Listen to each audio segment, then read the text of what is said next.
Kembali bersama kami dan Yana, macam-macam komen sudah pun mula dikongsikan oleh rakan-rakan kita. Saya nak bacakan komen daripada Zahid Paan. Okey, Zahid berkata, orang busuk hati sahaja yang suka jatuhkan orang lain.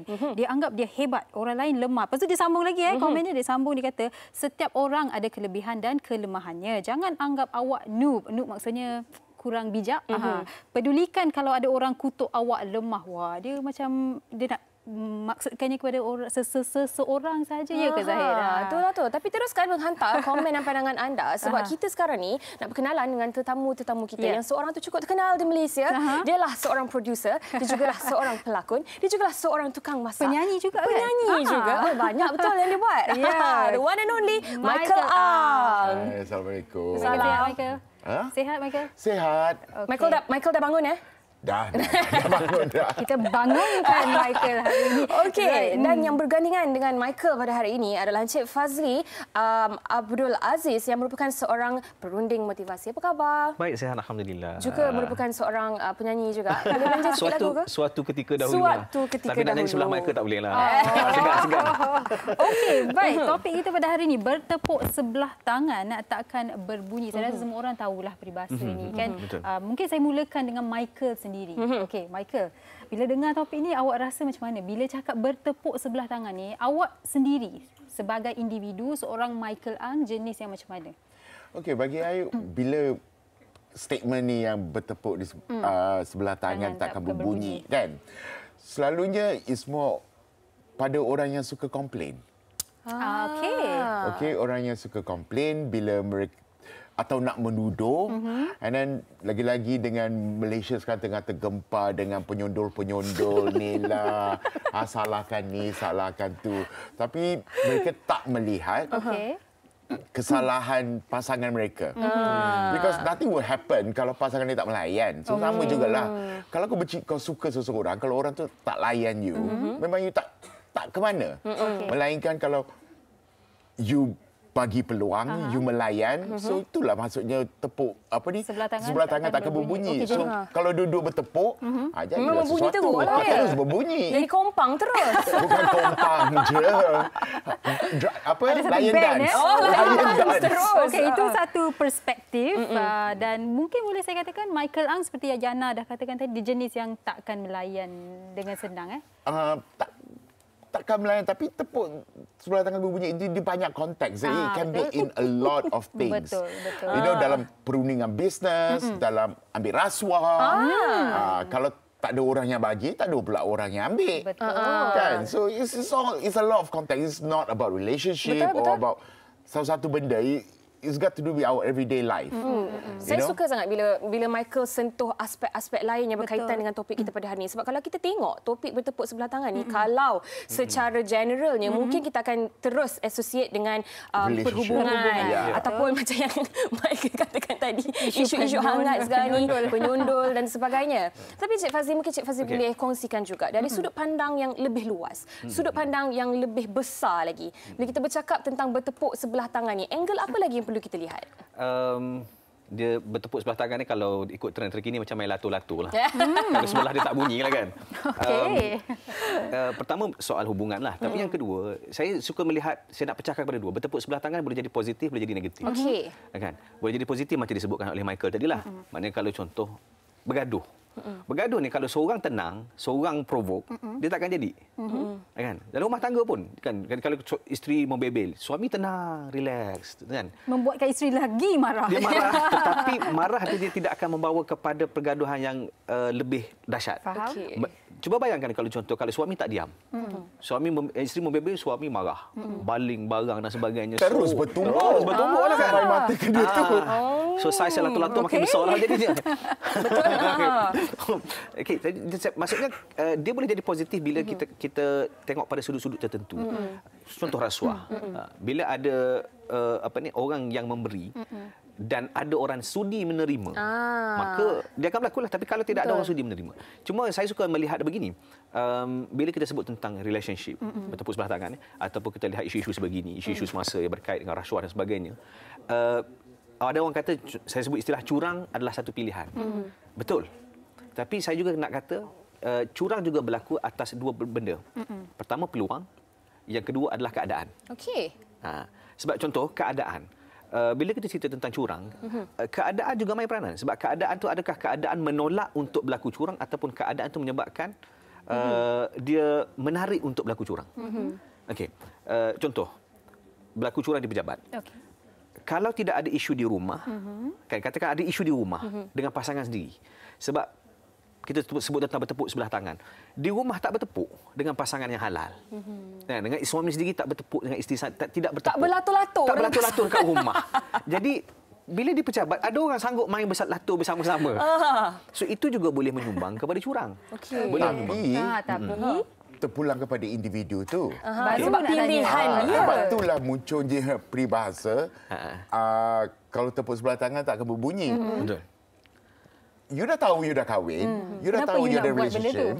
Walaupun ada godaan dengan semua tu sebab kepada isteri-isteri kat luar yang suka-suka buka aib suami mereka tu, mereka kena faham. You know, whether you are a good wife or not a good wife, sampai laki you curang, dan laki tu pula tak boleh gunakan, oh because you're not a good wife, that's why I curang. But everyone should know their responsibility. Kalau lelaki tu kau dah kahwin, and then daripada kita ni yang macam beragama Islam, kita ada batas-batas kita. Betul. Okey, bila the minute you bagi orang peluang, the minute you bagi satu ruang untuk orang tu masuk, maknanya you dah satu kaki dah masuk dalam.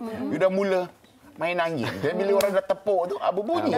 Sebab tu saya cerita, dia sebelum pergi kepada keputusan, keadaan tersendiri pun main peranan. So, ada keadaan yang menolak, ada keadaan yang menarik. Sebab kadang-kadang, sebab tu dia pergi kepada yang kedua, peluang. Kadang-kadang dia tak nak. Tetapi bila ada peluang, tiba-tiba orang ada sondolan-sondolan berlaku secara kecil-kecilan dulu, disambut.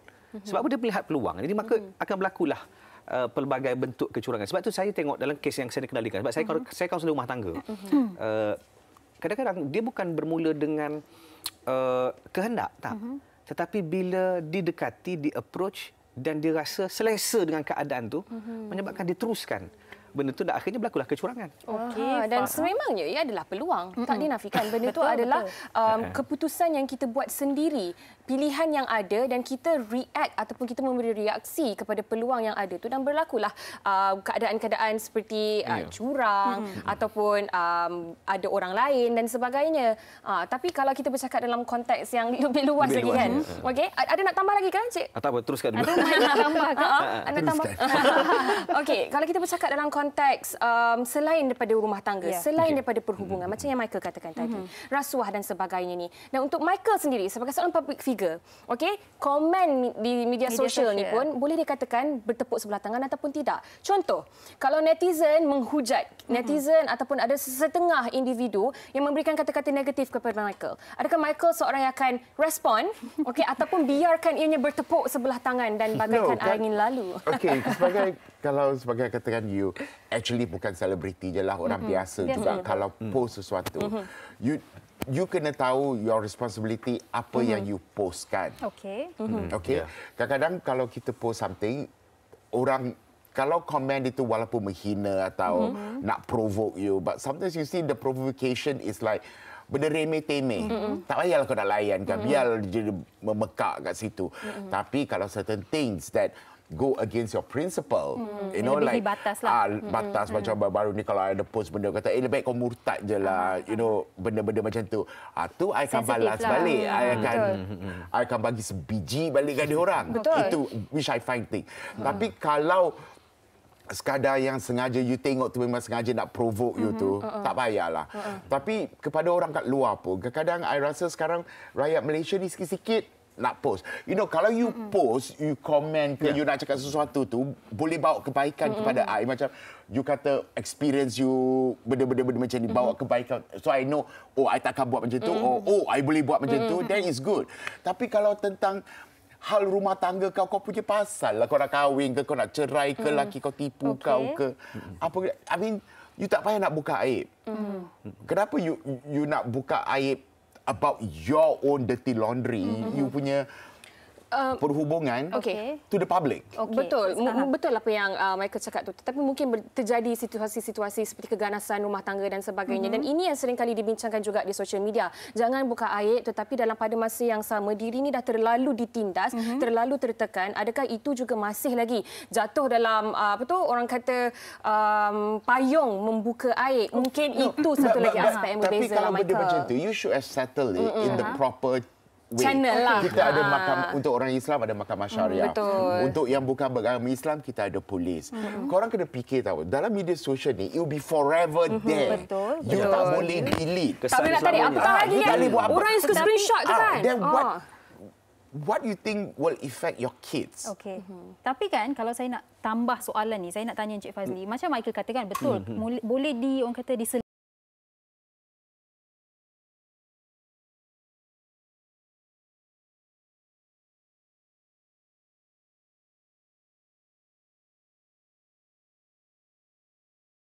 yang mungkin tidak sepatutnya. Dan dalam hal sebegini, adakah boleh kita kaitkannya dengan bertepuk sebelah tangan tidak berbunyi?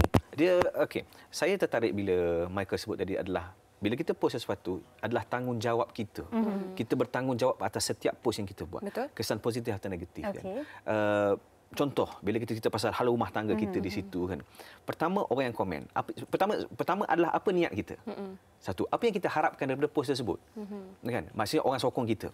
Tapi kita kena ingat yang datang menyokong akan datang bersama juga adalah orang yang membenci, orang yang tak suka. Kan? Satu. Kemudian bila kita post, kita mendedahkan kelemahan pasangan. Adakah pasangan akan berdiam diri? Adakah tidak ada orang yang akan buka kita punya aib kita pula? So dia akan jadi peperangan yang tidak berkesudahan. Dan kesan dia berpanjangan. Ya, but orang yang komen tu pun ada macam-macam niat kan? Bukan macam niat, you pun kena faham apa niat orang yang post tu.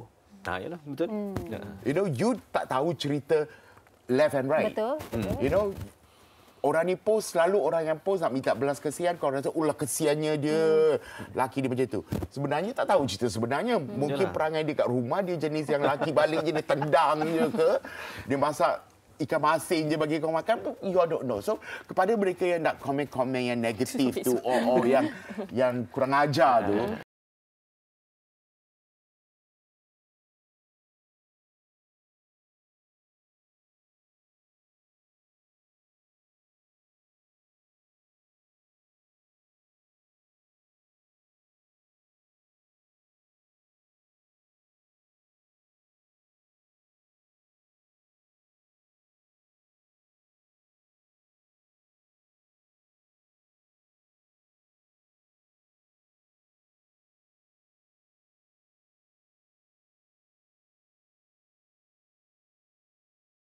bukan saja hal rumah tangga, orang makan kat restoran mahal pun dia komen juga, dia upload kat social media. macam baru tu. Cara untuk meluahkan perasaan mereka. Macam baru tu, ada orang komen kata tak tahu apa maksud dia, tak nak orang pergi kedai tu ke apa.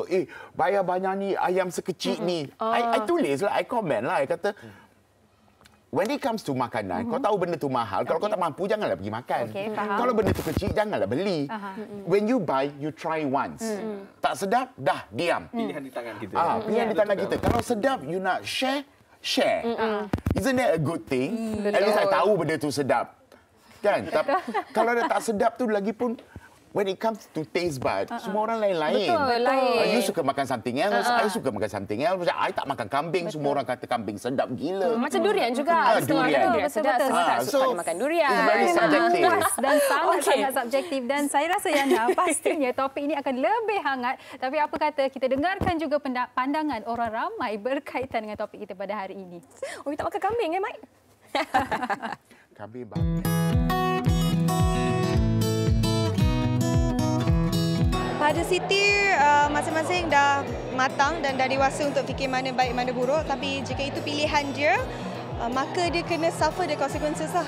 Dia kena tahu akibat dia macam mana. Jadi bertepuk sebelah tangan tu ke bertepuk dua tangan tu ke, you kena terima akibat dia sendiri. Bagi Puteri, memang takkan berbunyi lah. Sebab kalau kita tak melayan, takkan terjadi apa-apa. Tapi kalau kita layan, kita teruskan sesuatu perkara itu, tak ada masalah kalau kita betul-betul masing-masing suka sama suka. ataupun kita tak ada terikat dengan sesiapa. Pendapat I betul lah, bertepuk sebelah tangan tak akan bunyi. Kalau bertepuk kedua-dua belah tangan memang menjadi lah. But for me, kalau kawan I menghadapi masalah itu, I'm the one yang akan advise apa yang terbaik, apa yang tidak. Sebab kalau boleh benda yang tidak baik ni, kita elakkanlah sebagai kawan. Of course, kita nak the best for our friends, right? Yelah, it takes two to tango. It's a very sensitive, satu subjek yang agak sensitif kan. When it comes to who to blame who juga kan, kena tengok daripada banyak faktor dan segi lah kan. So of course, being dalam satu situasi daripada pihak wanita, perasaan pecah hati tu, it's definitely going to break us many times. Okey, kalau bertepuk sebelah tangan takkan bunyi, itu memang betul lah. So maksudnya kalau tak ada dua hala punya komunikasi atau relationship, memang benda tu tak akan terjadi. Jadi bagi saya tu memang, benda tu memang sangat betul. Kalau kita kata seorang sahaja yang melakukan interaksi tapi orang tu tidak membalas, of course takkan ada tindak balas susulan kecuali kalau dua-dua ada interaksi bersama. Dia sebenarnya hormat, respect. So kena ada respect each other. Walaupun mungkin, dan komunikasi. Kalau you tak ada rasa macam mungkin dah tak ada persefahaman, mungkin ada perselisihan faham. Baik, itu pandangan mereka. Ini pandangan Rokyah Syafi. Dia kata Michael Ang, exactly true. Setuju pendapat dengan Michael Ang. Yat Baharom berkata, stop blaming penyondol or third party. Nothing lasts and permanent in this world. Nothing belong to us. Bila wanita atau lelaki anggap he or she is theirs, tu yang terlalu luka. Saya kata leave it all to Tuhan lah. Okey, ada lagi komen ke Yana? Ada.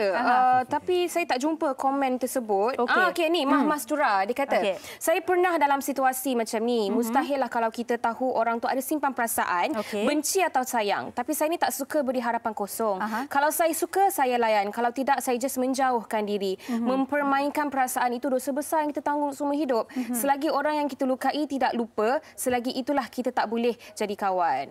Betul lah. Kalau kita bercakap dalam konteks yang sebegini, mungkin kita akan rasa macam, kalau kita tak suka, macam Suki lah. Kalau aku like. Kalau tak, aku suka.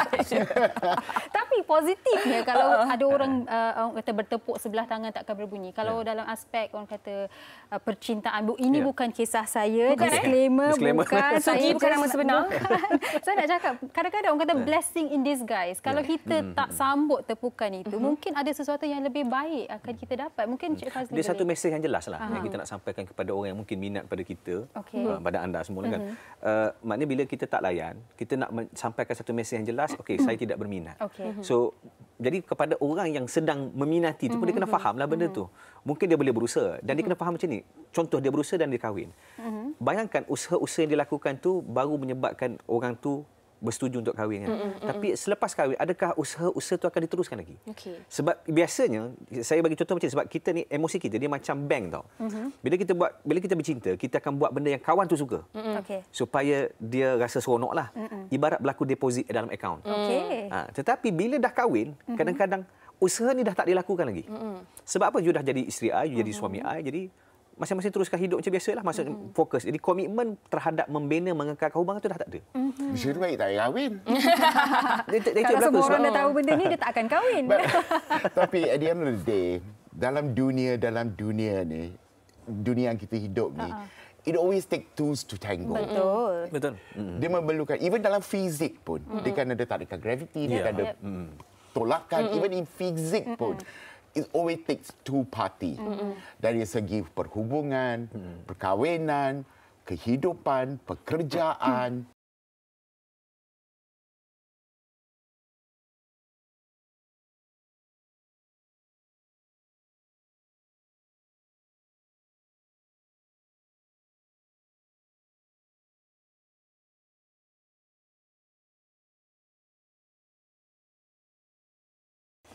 Well, Michael, you know what I mean? Tapi saya dah nak cakap, mungkin it's about time kita jangan menyalahkan pihak wanita dalam aspek begini. Dan ini mungkin topik untuk kita bincangkan. Bukan wanita. Even wanita or lelaki. It's always work both ways.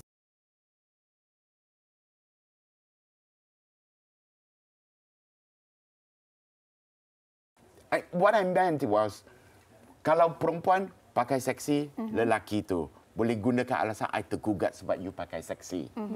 Kalau lelaki dengan perempuan, lelaki tu hari-hari tayang dekat IG badan 6 ketul, 6 pack, kadang-kadang sengaja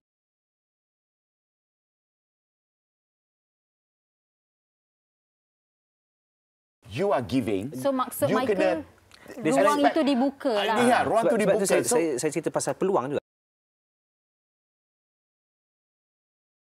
Kadang-kadang melibatkan peluang. Walaupun contoh, perempuan tu pakai tudung labuh dalam rumah pun. Tetapi bila ada peluang dan orang tu ada keinginan, maka dia tetap akan berlaku. Sebab tu bila kita sebut tentang isu contoh kan, bertepuk sebelah tangan, isu curang dan sebagainya kan.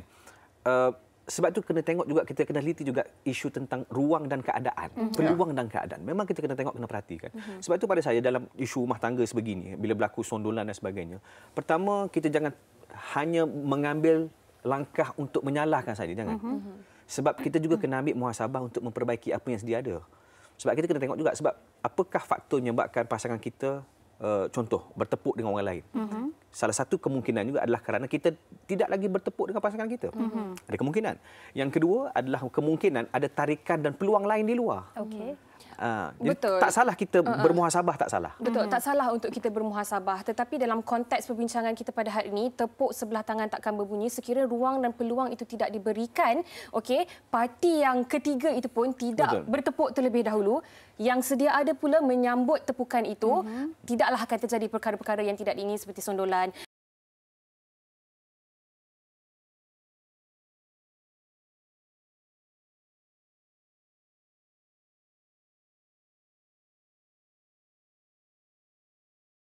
Then you start to dance. Then bila ada orang tu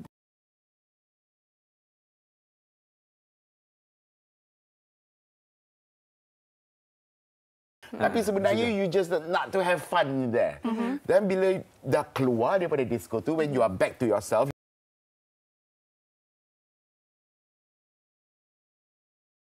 tak nak, dan orang tu dapat wrong signal. So that's when all this pergaduhan bermula. But so kalau you nak blame lelaki tu,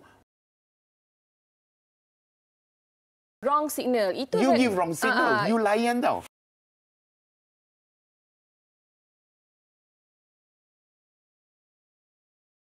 Bila orang kata, aku tak minat kau.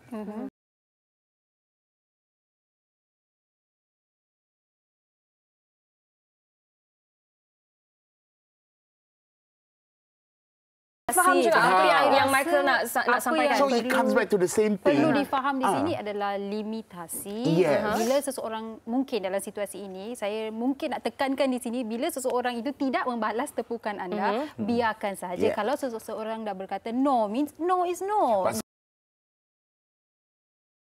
Tapi saya rasakan dalam konteks perbincangan hari ini, mungkin kalau yang jenayah-jenayah yang lebih berat itu tidak adil untuk kita menyalahkan orang lain. Tetapi refleksinya adalah kepada diri kita sebagai pelaku itu sendiri tanpa perlu menuding jari kepada orang lain. Okay, tapi saya nak baca komen ni dahulu.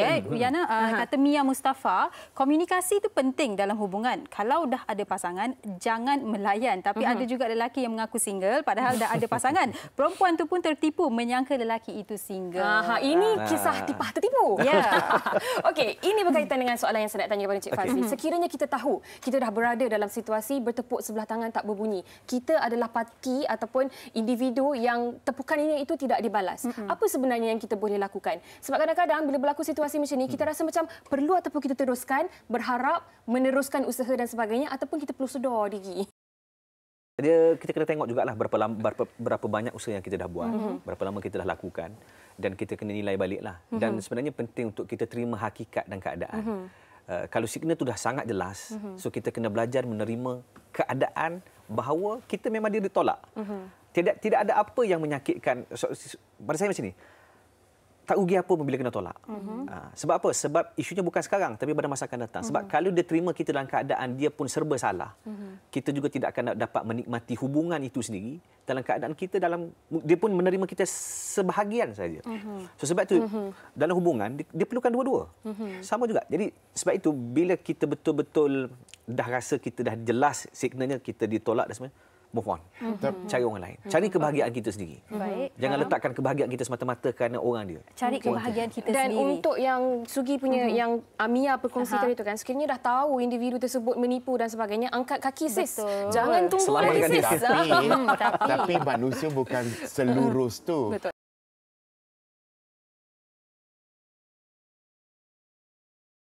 Dalam hubungan, I tak suka you. Tapi I bagi you tiny harapan sebab you sebenarnya spare tire I. Kalau yang lain tak jadi, I pungut you. Spare part lah ni. Spare part. Kadang-kadang ada situasi itu. So that's why I say, dalam hubungan ni, it's not straightforward. So tepuk sebelah tangan tu, it's always a terma yang kita pakai bila sesuatu kejadian dah berlaku. Jelas. Tapi kan Cik Fazli, saya nak berbalik pada soalan Yana tujukan tadi kepada Cik Fazli. Kata, kalau kita dah, katakan kita dah tepuk, tak ada orang balas. Okey, mungkin bagi kita yang mungkin dah sedar, kita dah mengambil satu langkah ke belakang. Tapi ada orang bila dia tepuk tak ada orang balas, dia lagi marah. Dia akan teruskan menepuk. Dia akan terus menepuk lagi. sehingga orang yang parti yang kedua itu dia balas tepukan itu. Tapi mungkin di sini Cik Fazli boleh memberikan sedikit tips lah. Bagaimana kalau kita ni jenis yang suka balas dendam ke, suka yang kalau kita tepuk ni kita nak orang tepuk balik. Maknanya isu lagi bukan ikhlas bagi pada hubungan, tapi isunya adalah sekarang secara am. Dendam secara mana dia ego. Mungkin pergaduhan ke apa-apa. So bila itulah keadaannya, pada saya macam ni. Kita kena sedar diri kita. Sedar diri satu. Ya, kena sedar emosi kita. Sebab apa? Dalam keadaan sekarang, contoh, kalau kita teruskan lagi, kita tahu dalam keadaan kita teruskan itu sebab sakit hati. Betul. Dia tolak. So, adakah bila dia terima, kita berpuas hati kerana dia terima ataupun kita berpuas hati akhirnya dia mengalah? Betul. Ada orang, mindset dia macam tu, nak bagi orang tu kalah dan dia rasa, oh saya dah menang. So, bila contoh orang tu dah mengalah, adakah dia akan menikmati hubungan tersebut? Pada saya kemungkinan tidak. Kerana apa? Kerana dia berusaha tu bukan kerana dia benar-benar ikhlas terhadap hubungan, tetapi dia just nak memuaskan hati dia. Betul. So bila orang tu terima pula, dia mungkin akan cuba sesuatu yang sebab setengah-setengah karakter macam ni adalah orang yang suka pada cabaran.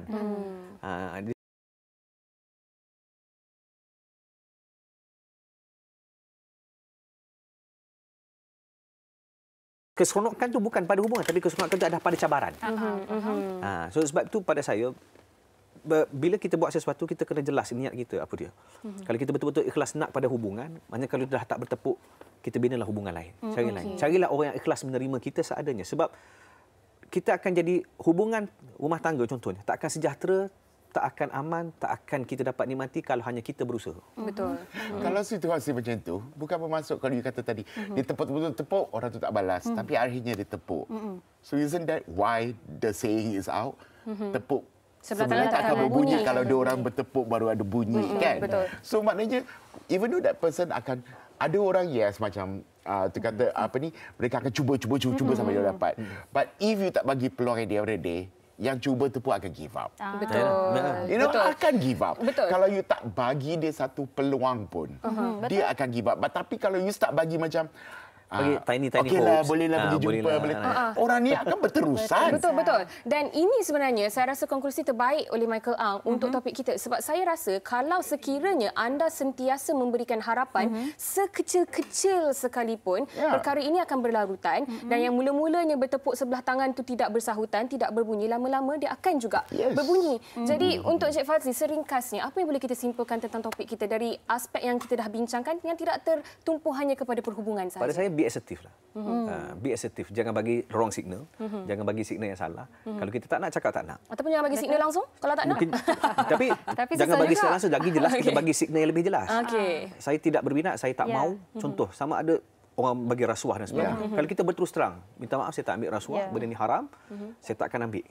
So, orang yang akan hulu, kali pertama hulu dah dapat signal yang sangat jelas, adakah dia akan berani hulu kali kedua?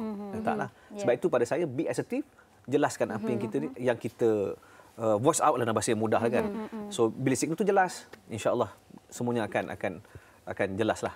Dan Baik. dalam bahasa Inggeris biasa orang kata you should know when to put the full stop. Kalau kita layan, tak layan memang dia akan tepuk sendiri je kan. Dan itu Biarlah dia konteks tepuk dinding lah, perhubungan biarlah. ke respon di social media ke Kalau pergi pasar pun, kalau marah dengan acik yang jual ikan tu pun, kalau anda tak balas, memang dia diam je. Tak beli, tak apalah, biarlah.